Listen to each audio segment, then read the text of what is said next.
Oi, gente, tudo bem? Sejam bem-vindos a mais uma aula de segurança do trabalho e o tema da nossa aula de hoje vai ser a CIPA, Comissão Interna de Prevenção de Acidentes. Eu espero que vocês gostem, aproveitem, estudem bastante e, se tiverem dúvidas, podem tirar as dúvidas comigo, ok? Então vamos lá, uma aula. Então, o que é a CIPA, né? A CIPA, ela é uma instituição dentro das empresas compostas tanto pelos colaboradores quanto pelos empreendedores, né? E o que essa CIPA ela faz, né? O que essa instituição ela faz, né? Elas trabalham a prevenção de acidentes e doenças causadas pelo trabalho. E aí você vai me perguntar, a CIPA ela é regulamentada pelo Ministério do Trabalho? Sim, ela é regulamentada pelo Ministério do Trabalho, pela NR5, que a gente vai conhecer e falar um pouquinho mais dela aqui. Então, o que trata a NR5? Né? Ela trata de todos os aspectos relacionados a essa instituição interna dentro das empresas, né? Para a gente entender um pouco mais, eu trouxe aqui para a gente um top 8 das regras da NR5, né? Então, o top 1 das regras da NR5, que todas as empresas que possuem mais de 20 colaboradores, elas devem ter essa comissão interna. 2, né? A necessidade da CIPA ela vai além, né? Ela engloba aí todas as instituições que admitam trabalhadores na condição de empregados, seja empresas privadas, empresas públicas, órgão de administração direta, indiretas, associações recreativas, instituições beneficentes. Então, toda a instituição que tenha colaboradores na condição de empregados tem a necessidade da constituição da CIPA. Terceiro, né, conforme a NR5, né, a CIPA ela é representada tanto por representantes do empregador como dos empregados, né? Os representantes dos empregadores são colaboradores que são indicados, né, por esse empregador para representá-los nessa comissão e os empregados, né, são escolhidos normalmente por meio de eleição, né? Eles se candidatam, existe uma eleição e o próprio quadro de colaboradores da empresa, ele escolhe quem é que vai representá-los. Número 4, né? É proibida a dispensa sem justa causa dos empregados eleitos para o cargo de direção da CIPA, né? Então, o que isso significa? Os colaboradores indicados pelos empregadores, eles não possuem a estabilidade. Já os eleitos, eles possuem essa estabilidade que começa a contar no registro, né, da candidatura até um ano depois do término do mandato. Então, ele tem esse período, né, de estabilidade. Lembrando que a estabilidade é somente para os cargos de empregados eleitos para a direção da CIPA. O mandato, né, top 5, o mandato de todos os eleitos para a CIPA tem duração de um ano e, após um ano, essa pessoa, né, pode se reeleger por mais um ano. Top 6, né, todos os documentos relacionados ao processo da CIPA, né, seja atas, calendários de reuniões, e todos os registros eles devem ficar à disposição da empresa, eles ficam na empresa, à disposição do Ministério do Trabalho para fiscalização. Sempre Top 7, né? Sempre que requeridos, os documentos da CIPA devem ser encaminhados aos sindicatos. Então, a empresa ela deve guardar, né? Resumindo esses dois tópicos, top 6 e top 7, né? A empresa ela deve manter ali esses documentos relacionados à CIPA e, né? Esses documentos têm que vai estar sempre à disposição do Ministério do Trabalho e sempre que o sindicato solicitar, os documentos também deverão ser encaminhados. E top 8, a CIPA não pode ter redução do número de representantes. A NR5 ela tem um quadro onde ela engloba pelo número de colaboradores daquela empresa, ela diz quantos representantes deve ter na comissão e ele não pode ser reduzido porque o empregador decidiu, né? Então, eles têm que atender à regulamentação. E aí nós passamos para outro quesito da CIPA, atribuições, né?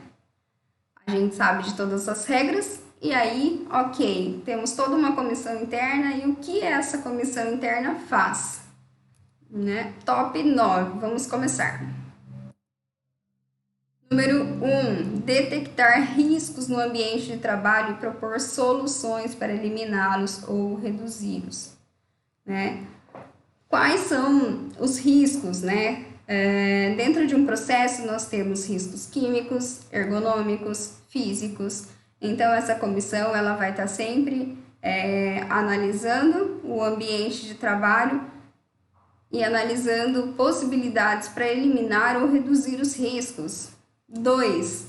Elaborar plano de trabalho que possibilite a ação preventiva na solução de problemas de segurança e saúde no trabalho.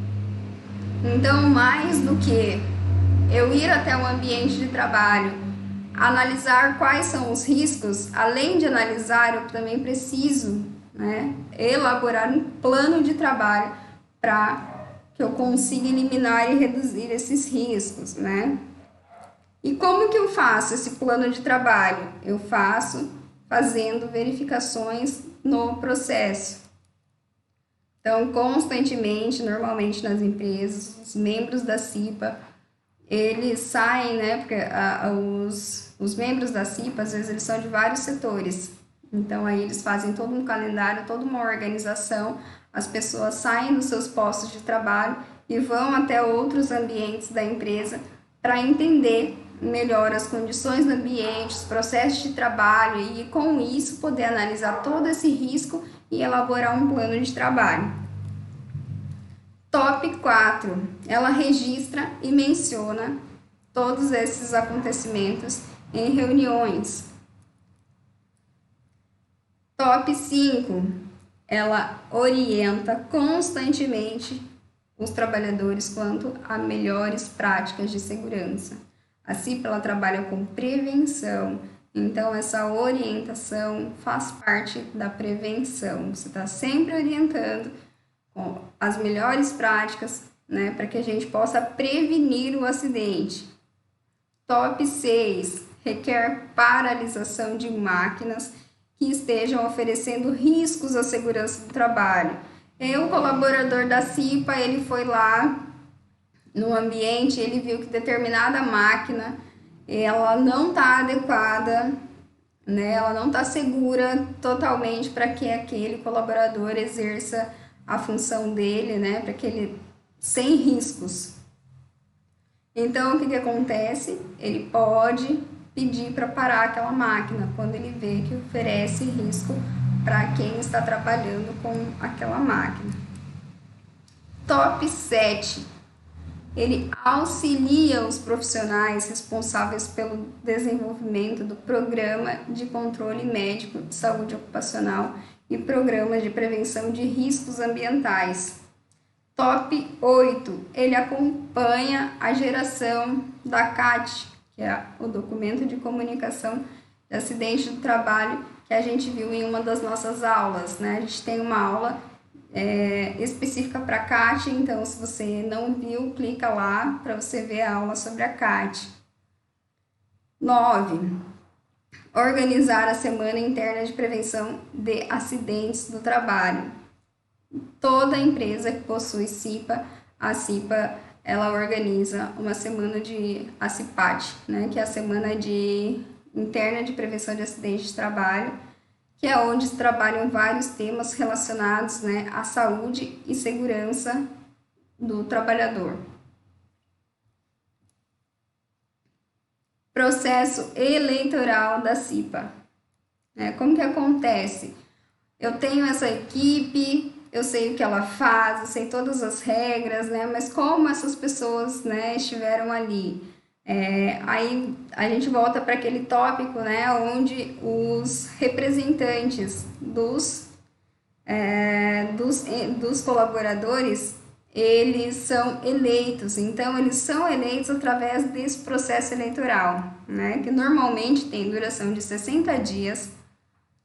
Os colaboradores, né, é facultativo a participação, então, se um colaborador ele quer participar daquela eleição ou não, essa opinião é facultativa, não é obrigatória, né? A questão das votações, né? Havendo participação menor que 50%, né? Menos que 50% dos colaboradores eles não participarem, né? Não vai haver a apuração dos votos. Então, os votos eles não vão ser apurados e vai ter uma nova eleição no máximo de 10 dias. E nos casos de anulação, por qualquer motivo, é obrigatório que se tenha uma nova eleição em 5 dias, né? E serão eleitos, né, e tomarão posse como titulares e suplentes os candidatos mais votados. Então, dentro de toda aquela eleição, né, aqueles que obtiverem maior número de votos serão aqueles que vão assumir os cargos. Aqui, gente, eu trouxe para vocês aqui uma sugestão de fluxo, né, de como seguir com todo esse processo, né, desde comunicação até o treinamento dessa equipe interna. E esse foi o tema da nossa aula de hoje, e eu espero que vocês tenham gostado. Se gostaram, deem um likezinho aqui embaixo. Se tiverem dúvidas, podem deixar também aqui. E é isso, muito obrigada pela presença e boa noite, gente.